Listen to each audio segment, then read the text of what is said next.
트럼프 대통령이 미국의 엄청난 무역 적자를 이유로 국가적 비상사태를 선포하고 전 세계 무역 상대국에게 부과한 10%의 기본 관세에 더해가지고는 국가별로 매긴 상호 관세에는 법적 기반이 붕괴됐다라고 이야기를 해요. 상호 관세에는 트럼프 대통령의 대표적인 관세 정책으로 이번 대법원 결정에 따라 트럼프 대통령은 집권 2기 2년 차에 접어드는 시점에서 적지 않은 정치적 타격을 받게 됐다. 그리고는 특히 트럼프 대통령이 올해 관세를 인하하는 조건으로 천문학적인 대미 투자를 포함하는 새로운 무역 합의를 한 한국 등 일부 국가들의 혼란도 불가피해 보인다. 그래. 일본은 어떡하냐? 일본은 어떻게? 일단은 관세 리스크에서 해방이 된 거잖아. 우리 같은 경우에는. 그러면 자동차하고 현대건설 같은 경우에는 이 영업이익이 더 많이 날 수가 있는 거지. 관세로 인해 가지고는 영업이익이 적게 날 수가 있는데 더 많이 날 수가 있는 거야. 그래가지고 목표 주가 상향 최고 85만 원까지 갈 수도 있는 거야. 그러면은 펌프 해가지고 뭐 100만 원을 만들어 버리는 거야. 그럼 마만이 네가 뭐 현대차 들고 있나? 아니 그건 아닌데 그냥 그렇다고 재밌게 스토리를 만들어 가자면 그렇다라는 거죠. 건설은 조금 들고 있지. 음. 현대건설 같은 경우에는 원전 굴기와 미국 사업 탄력 그러네요. 현대건설 같은 경우에는 관세 이슈 해결과 함께 미국 내 원전 사업이 핵심 성장 동력으로 부상하고 있다. 좋네. 내가 이렇게 이야기한다고 월요일날 막 갑자기 또 막 뛰어들지 말고 이렇게 뭐 내가 책임지는 그런 상황은 아니니까 나는 뉴스를 읽어주는 거니까 판단은 본인들이 하는 거고 그리고 또 본인들도 또 찾아보면 알 수가 있으니까 그렇지 않을까요? 아무튼 보니까 미국 SMR 프로젝트 같은 경우에는 현대건설이 2026년부터 시작을 해가지고는 소형 모듈 원전이야 프로젝트를 기점으로 해서 미국 내 수주 모멘텀을 확보를 하고 있는 거야. 그리고는 이번 이런 판결로 해가지고는 원전 건설에 있어가지고 필요한 기자재 수익 관세 부담이 줄어들어가지고 수익성 개선이 될 수 있다라는 거지. 아시겠어요? 트럼프가 원전을 지원하는데 이게 보니까 트럼프 행정부가 자국 내 원전 현대화를 위해 가지고는 500조 원 규모의 투자를 계획 중인 거야. K원전의 기술력을 보유한 현대건설이 큰 기회가 될 것으로 보인다라는 거죠. 아시겠어요?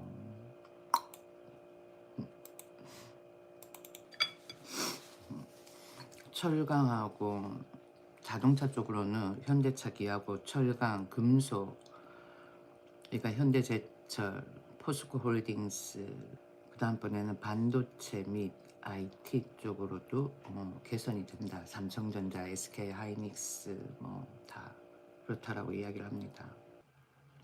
결론적으로 법률적 절차적으로는 트럼프의 권한이 크게 제한되었으나 그가 순순히 물러서기보다는 또 다른 우회로를 찾으며 의회 및 사법부와 더 강하게 충돌할 것으로 보여 정치적 혼란은 당분간 지속될 전망이다. 그래요.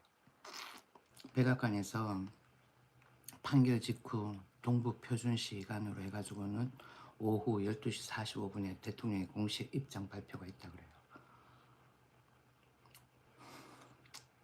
봐봐, 저런 게 대통령이지. 응? 저런 게 대통령이지. 우리나라 대통령은 뭐 권한이 뭐가 있어? 하나도 없어. 진짜 여기 보니까 트럼프 대통령은 공화당이 장악한 의회를 압박을 해가지고 대통령에게 관세권을 위임하는 새로운 법안을 신속히 통과시키려고 할 것이다. 뭐 등등 이렇게 이야기 나오네요.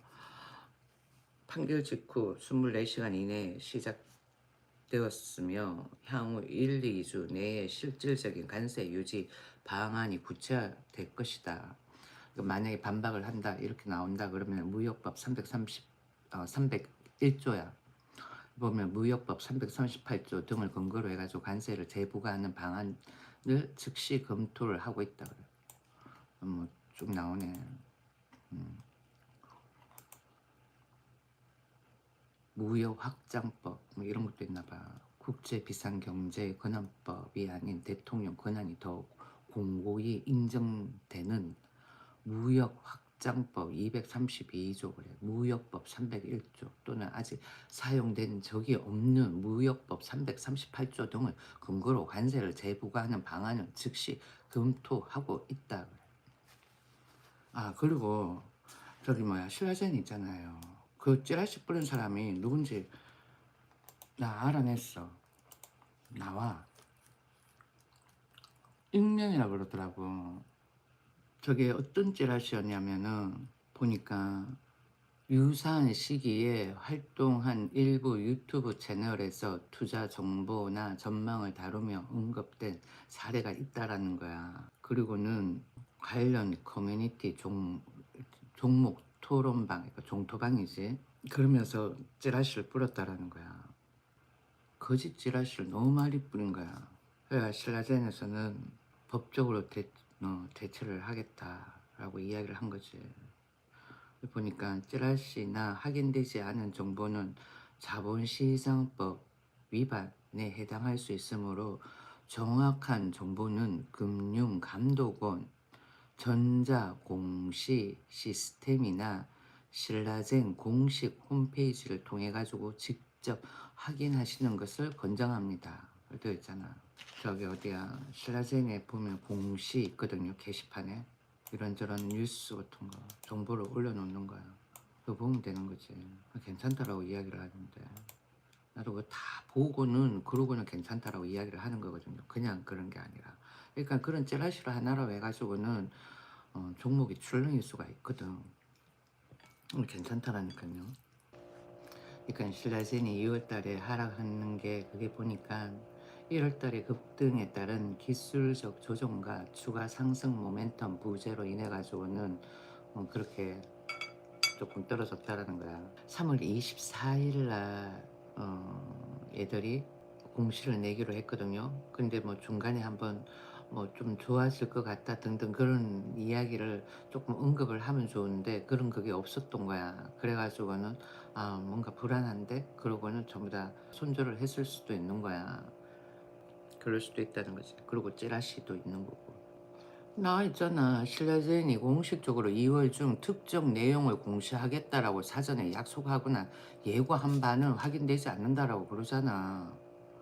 근데 뭘 그래. 공시한 적 없다라 그러잖아.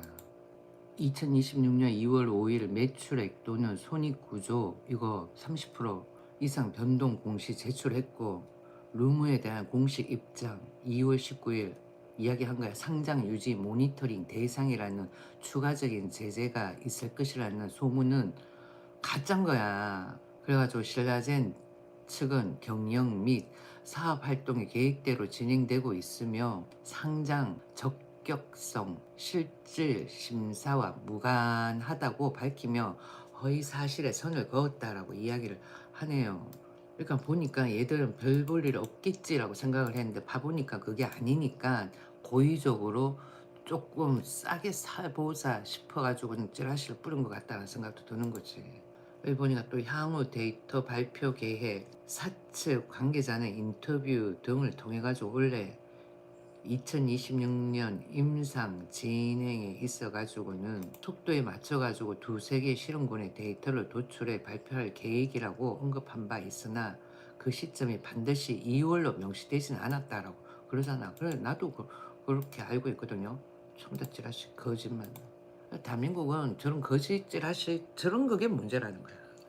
그런데 어떡하겠어. 여야당의 의원들도 그러니까 국민들도 그 따라서 하는 거야. 아버지가 바단풍 그러면 자식도 바단풍 그러는 거죠.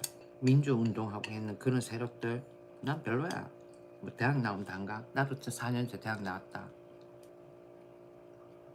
작년 7월 공시를 통해 가지고 면역 항암제 후보 물질의 임상 1상 종료 목표를 2006년 3월에 잡고 있다고 밝힌 바 있다 그러잖아. 3월 24일이라고.